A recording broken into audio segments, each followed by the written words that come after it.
ഇറാൻ്റെ സർവ്വതും നശിപ്പിക്കാനെന്ന മട്ടിൽ യുദ്ധം ആരംഭിച്ചിട്ട് 55 ദിവസം കഴിയുമ്പോൾ ആർക്കൊക്കെ എന്തൊക്കെ നേട്ടമെന്ന കണക്കുകൂട്ടൽ ലോകം മുഴുവൻ നടന്നുകൊണ്ടിരിക്കുമ്പോൾ ഇറാൻ ഇതാ ഒടുവിൽ കിട്ടിയിരിക്കുന്ന വിവരമനുസരിച്ച് ഇരട്ട വരുമാനം കിട്ടിക്കൊണ്ടിരിക്കുന്ന സാഹചര്യം ഉണ്ടായി എന്നാണ്. ഇപ്പോൾ ഏറ്റവും പുതുതായിട്ട് പറയുന്നത് ഹോർമൂസ് കടലിടുക്കിലൂടെ ഒരു കപ്പൽ പോകണമെങ്കിൽ ഒരു ചുങ്കം ഏർപ്പെടുത്തിയല്ലോ. അങ്ങനെ ആദ്യ ചുങ്ക വരുമാനം ഇറാൻ്റെ ബാങ്ക് അക്കൗണ്ടിൽ കിട്ടി എന്ന് ഇറാൻ്റെ വാർത്താ ഏജൻസികൾ മുഴുവനും പറഞ്ഞുകൊണ്ടുള്ള പ്രസ്താവനത പുറത്തു വരികയാണ്. ഇത് രണ്ടാമത്തേതാണ്. ഒന്നാമത്തെ വരുമാനം ലോകം മുഴുവനും എണ്ണയ്ക്കും ഗ്യാസിനും പ്രശ്നം നേരിട്ടപ്പോൾ അമേരിക്ക തന്നെ പറഞ്ഞു ഇറാൻ്റെ എണ്ണ ബാക്കി കിടക്കുന്നതൊക്കെ തൽക്കാലം മറ്റ് സാങ്ഷൻ ഇല്ലാത്ത രാജ്യങ്ങൾക്ക് വാങ്ങാമെന്ന് പറഞ്ഞ് കുറേ എണ്ണ ഇറാൻ അങ്ങനെ വിൽക്കുകയും ചെയ്തു. അത് വാങ്ങിയതാരാണ്? കൂടുതലും റഷ്യയും ചൈനയും വാങ്ങി എന്നാണ് കണക്ക് പറയുന്നത്. മത്സരിച്ച് വാങ്ങിയത്രേ. എന്നിട്ട് ചൈന അത് മറ്റു പലർക്കും കൊടുത്തിട്ട് മറിച്ച് വിട്ടിട്ട് വലിയ കാശുണ്ടാക്കിയെന്നും റിപ്പോർട്ട് പറയുമ്പോൾ ഈ യുദ്ധത്തിൽ 55 ദിവസം പിന്നിടുന്ന ഇന്ന് ഏപ്രിൽ 23 നമ്മൾ പരിശോധന നടത്തുമ്പോൾ ആർക്കൊക്കെയാണ് നേട്ടമുണ്ടായിരിക്കുന്നത്, ആർക്കൊക്കെയാണ് കോട്ടമുണ്ടായിരിക്കുന്നത്? റഷ്യ നാളിതുവരെ ഉണ്ടായിരുന്ന ഉപരോധമൊക്കെ മറികടന്നുകൊണ്ട് സ്വാഭാവികമായ രൂപത്തിൽ തന്നെ എണ്ണ വിൽക്കാൻ ആരംഭിച്ചു. യൂറോപ്പിന് മൊത്തം എണ്ണ കൊടുക്കാനുള്ള അവകാശം റഷ്യക്ക് കിട്ടിയതുപോലെ വലിയ വരുമാനവും കിട്ടി. അപ്പോൾ അമേരിക്കയുടെ ശത്രുവായിരിക്കുന്ന റഷ്യ ഈ യുദ്ധം കൊണ്ട് രക്ഷപ്പെട്ട് നിൽക്കുന്നു എന്ന് വേണം കരുതാൻ. രണ്ടാമത്തേത് മറ്റൊരു ശത്രുവായ ചൈന ഇറാനിൽ നിന്നിങ്ങനെ എണ്ണ വാങ്ങിയിട്ട് മറ്റു പല രാജ്യങ്ങൾ കൊടുക്കുന്നു, കാശ് വാങ്ങുന്നു, ഇറാനുമായിട്ട് പുതിയ ബന്ധമുണ്ടാക്കുന്നു, ആയുധങ്ങൾ കൊടുക്കുന്നു എന്ന് വാർത്ത വരുന്നു. പിന്നൊന്ന് ഇറാൻ്റെ കാര്യം തന്നെ നമ്മൾ പറഞ്ഞു, ഇരട്ട വരുമാനത്തിൻ്റെ കാര്യം. അങ്ങനെ ഇരിക്കുമ്പോൾ അമേരിക്ക സപ്പോർട്ട് ചെയ്തുകൊണ്ടിരിക്കുന്ന ഉക്രൈൻ, റഷ്യക്കെതിരെ സപ്പോർട്ട് കൊടുക്കുന്ന ഉക്രൈൻ്റെ അവസ്ഥ എന്താണ്? ഉക്രൈൻ്റെ പ്രസിഡന്റ് ഇപ്പോൾ ഒരു വിലാപത്തിൻ്റെ സ്വരത്തിലാണ് സംസാരിക്കുന്നത്. ഞങ്ങളുടെ കാര്യം റെഡിയാക്കാം, ശരിയാക്കാമെന്നൊക്കെ പറഞ്ഞിട്ട് ഇപ്പോൾ ഇറാൻ്റെ പ്രശ്നങ്ങൾ അവസാനിച്ച് കഴിഞ്ഞിട്ട് മാത്രമേ പരിഗണിക്കൂ എന്ന മട്ടിൽ പോയാൽ അതും ഞങ്ങളുടെ ശത്രുവായ റഷ്യയ്ക്ക് മേൽ സപ്പോർട്ട് കൊടുത്തുകൊണ്ട് അമേരിക്ക മുന്നോട്ട് നിൽക്കുമ്പോൾ ഞങ്ങൾ എന്ത് വിശ്വസിക്കണമെന്ന് പറഞ്ഞുള്ള ആശയക്കുഴപ്പത്തിലാണെന്ന് ഉക്രൈൻ്റെ പ്രസിഡൻറ്റും പറഞ്ഞുകൊണ്ട് കരഞ്ഞുകൊണ്ടിരിക്കുന്ന രംഗമാണ് നമ്മളിപ്പോൾ കാണുന്നത്. യുദ്ധത്തിൽ ഇങ്ങനെ ചില ആളുകൾ രക്ഷപ്പെട്ടു നിൽക്കുമ്പോൾ ചില ആളുകൾ പ്രത്യക്ഷത്തിൽ തന്നെ പ്രശ്നത്തിൽ അകപ്പെട്ടു പോണവരുമുണ്ടല്ലോ. അത്തരത്തിലൊരു രാജ്യമായി ഇപ്പോൾ അമേരിക്ക മാറുന്നെന്ന റിപ്പോർട്ടുകൾ വരികയാണ്. കാരണം നമ്പർ 1, അമേരിക്കയുടെ ഭരണരീതിയും നിയമവ്യവസ്ഥയനുസരിച്ച്, പ്രത്യേകിച്ച് 73 ഒരു കരാർ അനുസരിച്ച് ഒരു യുദ്ധം ഈ US കോൺഗ്രസിൻ്റെ അനുമതി 60 ദിവസത്തിനുള്ളിൽ വാങ്ങിയിരിക്കണമെന്നാണ്. അതല്ലെങ്കിൽ യുദ്ധം മുന്നോട്ട് കൊണ്ടുപോകാൻ ഈ US കോൺഗ്രസ് സമ്മതിക്കില്ല. അനുമതി ഔപചാരികമായിട്ട് വാങ്ങണം. 28 ഫെബ്രുവരിക്കാണ് ആക്രമണം ആരംഭിച്ചത്. അന്ന് ട്രംപ് US കോൺഗ്രസിന് വിവരം അറിയിച്ചില്ല. മാർച്ച് 1 പിറ്റന്ന് അന്നും അറിയിച്ചില്ല. മാർച്ച് 2 ദിവസം മാർച്ച് 2 ഔപചാരികമായി വിവരം അറിയിച്ചു. അമേരിക്കൻ താവളങ്ങൾ പശ്ചിമേഷ്യയിലൊക്കെ ഉണ്ട്.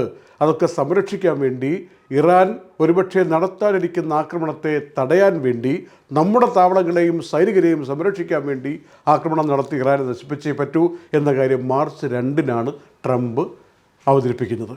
പക്ഷേ പാർലമെൻറ്റിൻ്റെ ഇപ്പോഴത്തെ അവസ്ഥ നോക്കണം. US കോൺഗ്രസിൻ്റെ നിയമം അനുസരിച്ച് ഇനി 60 ദിവസം തികയാൻ വേണ്ടി ഏതാനും ദിവസങ്ങൾ മാത്രം. മെയ് 1 മുമ്പ് യുദ്ധം അവസാനിച്ചില്ലെങ്കിൽ അവസാനിപ്പിക്കാനുള്ള തീരുമാനമെടുക്കാൻ അമേരിക്കൻ കോൺഗ്രസിന് അവകാശമുണ്ടെന്നാണ് പറയുന്നത്. കോൺഗ്രസ് എന്ന് പറയുമ്പോൾ 2 വിഭാഗമുണ്ട്. ഒന്ന് സെനറ്റ്, 100 അംഗങ്ങൾ മാത്രം. എന്ന് വെച്ചാൽ 50 സ്റ്റേറ്റിൽ നിന്ന് ഓരോ സ്റ്റേറ്റിൽ നിന്നും 2 പേർ വീതം, ആ 100ഉം പിന്നെ ഹൗസ് ഓഫ് റെപ്രസെൻറ്റേറ്റീവ്സ് എന്ന് പറയുന്ന 435 അംഗങ്ങളുള്ളൊരു സമിതി. ഇത് രണ്ടും ചേർന്നാണ് എല്ലാ കാര്യങ്ങളും ആഭ്യന്തരവും വൈദേശികവുമായ കാര്യങ്ങളെ നയിക്കുന്നത്. ഒപ്പിടാനുള്ള ആളാണ് പ്രസിഡന്റ്. ഇതിൽ സെനറ്റിൽ 100 പേരിൽ 53 പേർ മാത്രമാണ് ട്രംപിൻ്റെ പാർട്ടി റിപ്പബ്ലിക്കൻ, നേരിയ ഭൂരിപക്ഷം എന്ന് വേണമെങ്കിൽ പറയാം. അതുപോലെ തന്നെയാണ് 217ഉം 212ഉം ആണ് ഇപ്പോൾ ഹൗസ് ഓഫ് റെപ്രസെൻറ്റേറ്റീവിൽ റിപ്പബ്ലിക്കൻ പാർട്ടിക്കും ഡെമോക്രാറ്റുകൾക്കുമായിട്ടുള്ളത്, ഒരു ചെറിയ ഭൂരിപക്ഷം മാത്രം. ഈ വിഷയം വിശകലനം ചെയ്യുമ്പോൾ സ്വന്തം പാർട്ടിയായ റിപ്പബ്ലിക്കൻ പാർട്ടിയിൽപ്പെട്ട പല ആളുകളും ഈ യുദ്ധത്തിനെതിരാണെന്ന അഭിപ്രായം കൂടി അമേരിക്കയിൽ നിന്ന് വരുന്നു. ഇത് ഭരണതലത്തിൽ നിൽക്കുന്ന ആളുകളുടെ മാനസിക വ്യാപാരം.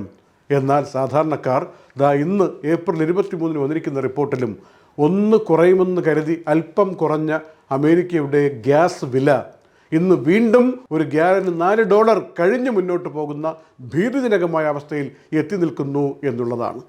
അപ്പോൾ സാധാരണക്കാർ മൊത്തത്തിൽ ഒരു അക്രമാസക്തമായ സാഹചര്യം ഉള്ളിൽ പേറി നടക്കുന്ന, നാളെ തൊഴിൽ നഷ്ടപ്പെട്ടു പോകുമെന്ന് ഭയന്ന് കിടക്കുന്ന ഒരു സാഹചര്യത്തിലാണ് ഇപ്പോഴെന്ന് ചുരുക്കം. എന്നും വാർത്തകൾ വരുന്നത് ഹോർമൂസ് കടലിടുക്കിനെ ചുറ്റിപ്പറ്റി തന്നെയാണ്. അതിലേറ്റവും പ്രധാനപ്പെട്ട വാർത്ത, ഇറാൻ പാകിയിരിക്കുന്ന വാട്ടർ മൈനുകൾ അവിടെ കൂടെ ഏതെങ്കിലും കപ്പൽ പോയാൽ ഒന്ന് പൊട്ടിച്ചാൽ എല്ലാം പൊട്ടിച്ചിതറുന്ന വിധത്തിൽ പാകിയിരിക്കുന്ന സമുദ്രാന്തർഭാഗത്ത് ആർക്കും കാണാൻ പറ്റാത്ത വിധത്തിൽ രഹസ്യമാക്കി ഒളിപ്പിച്ചു വച്ചിരിക്കുന്ന മൈനുകൾ, ആ മൈനുകൾ എത്ര എണ്ണം എവിടെയൊക്കെ എന്നുള്ളത് കണ്ടുപിടിക്കുന്നതും അങ്ങനെ പാകാൻ വേണ്ടി വീണ്ടും ഇറാൻ്റെ ഉദ്യോഗസ്ഥർ വന്നാൽ കടലിൽ വെച്ച് ഷൂട്ട് ആൻഡ് കിൽ ഓർഡറുമായിട്ട് ട്രംപ് മുന്നോട്ട് വന്നിരിക്കുകയാണ്. മൈനുകൾ പാകാൻ വേണ്ടി ആരെങ്കിലും ഹോർമൂസിൻ്റെ ഭാഗത്ത് വന്നാൽ ഉടൻ തന്നെ വെടിവെച്ച് കൊല്ലുക. ഇതാണ് പുതിയ ഉത്തരവ്. ഇങ്ങനെ ഉത്തരവ് ഇറക്കുമ്പോഴും ഇറാൻ 2 കപ്പലുകൾ കഴിഞ്ഞ ദിവസം പിടിച്ചെടുത്തത്, അതിൻ്റെ വിഷ്വൽ സഹിതം IRGC ലോകത്തെ അറിയിച്ചത്, ഇതൊക്കെ വാർത്തകളിൽ വലിയ പ്രാധാന്യത്തിൽ ലോകമെമ്പാടും വരികയാണ്.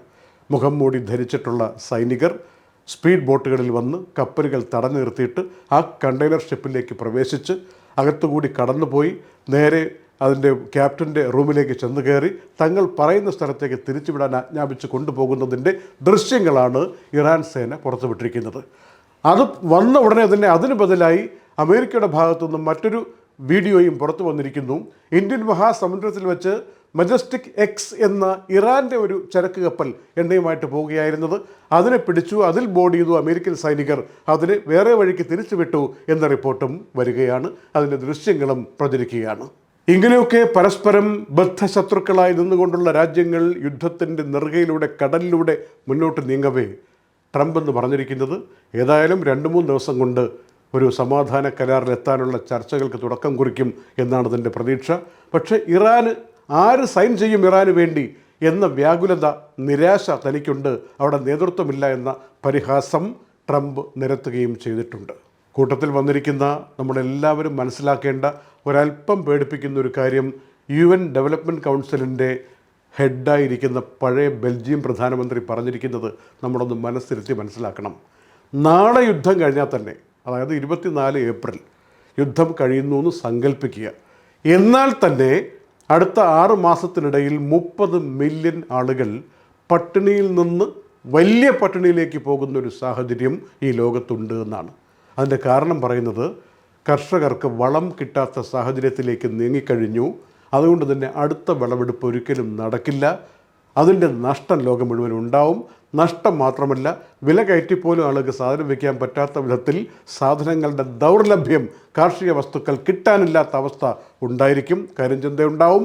പട്ടിണിപ്പാവങ്ങൾ ഒന്നും കിട്ടാതെ മരിക്കേണ്ടി വരും എന്ന് UN ഉന്നതാധികാര സമിതിയിൽപ്പെട്ട അംഗമാണ് പറയുന്നതെന്ന് ഓർക്കണം.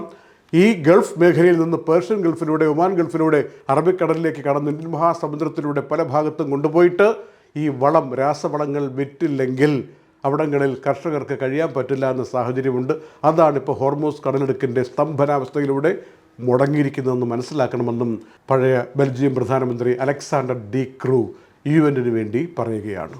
യുദ്ധം തുടങ്ങിയ ശേഷം ഹോർമൂസ് കടലിടുക്കിൻ്റെ ഭാഗത്ത് ഈ എണ്ണപ്പാടകൾ നിറഞ്ഞു കിടക്കുന്നതിൻ്റെ ദൃശ്യങ്ങൾ ബഹിരാകാശത്തിരുന്ന് എടുത്തതിൻ്റെ ആ ചിത്രങ്ങളൊക്കെ നാസയും CNN ഒക്കെ പുറത്തുവിടുകയാണ്.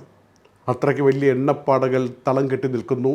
കപ്പലുകൾ ചോർന്നതാണോ അതോ തൊട്ടപ്പുറത്തുള്ള ദ്വീപിൽ നിന്നൊക്കെ ഈ എണ്ണ ടാങ്കുകളും മറ്റും കത്തിച്ചപ്പോൾ അതിൽ നിന്ന് അവശിഷ്ടങ്ങൾ വന്നു വീണതാണോ, എന്താണെങ്കിലും മലീമസമായി കിടക്കുന്ന ഹോർമൂസ് കടലിടുക്ക് ഭാഗത്തിൻ്റെ ചിത്രങ്ങളാണ് പുറത്തു വരുന്നത്. അതും പേടിപ്പിക്കുന്ന ദൃശ്യങ്ങൾ.